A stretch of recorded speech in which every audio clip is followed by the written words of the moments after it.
James VI of Scotland became James I of Great Britain, uniting Scotland and England under one monarch. This was an era of great social, economic, and political development for England.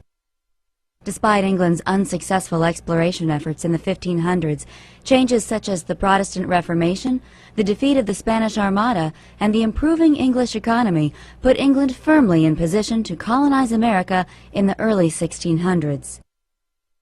In 1606, King James I granted a charter to colonize Virginia, the entire area claimed by England in the New World, to a joint stock company called the Virginia Company of London. Joint stock companies allowed several investors to pool their capital and share the risks and profits, becoming the predecessor of the modern corporation. The charter revealed that the primary motivation for colonization was to find gold.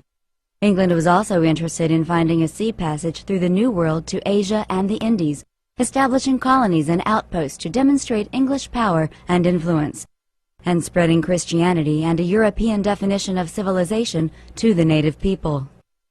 In late 1606, the Virginia Company set sail with about 100 male settlers aboard. On May 24, 1607, 3 ships landed near the mouth of the Chesapeake Bay area on the banks of the James River. Here they founded Jamestown, the first permanent English colony in the New World.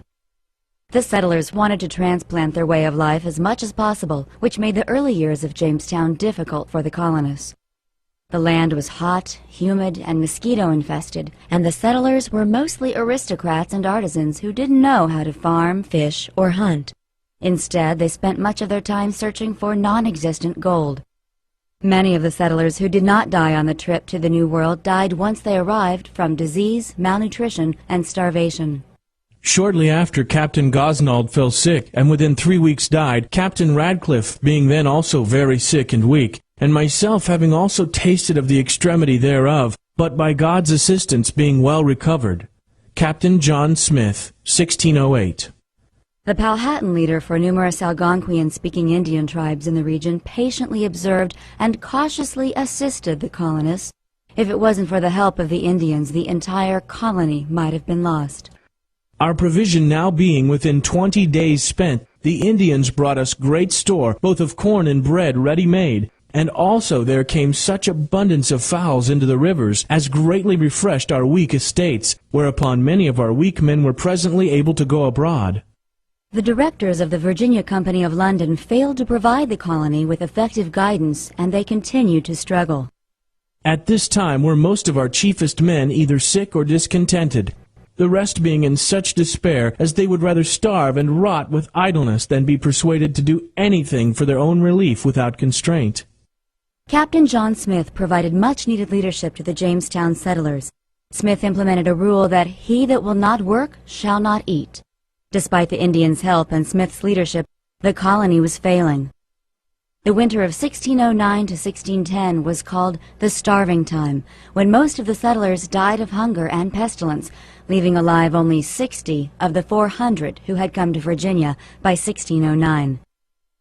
When spring arrived, the remaining colonists decided to head home to England. As they made their way down the James River, they were met by a new governor, Lord De La Warr, who sent them back to Jamestown. As the hardships continued for the Jamestown colonists, cultural clashes with the Indians surfaced. The clashes turned to war when De La Warr's troops raided Indian villages and took what they wanted.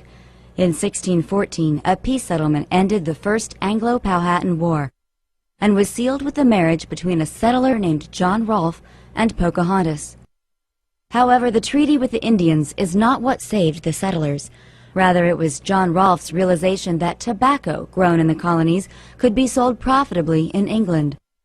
This was a turning point for Jamestown. John Rolfe imported tobacco seeds that were much smoother and milder than the local tobacco, making it much more suitable for the English market. By 1616, tobacco had become Jamestown's principal export and finally put the colony on firm economic ground.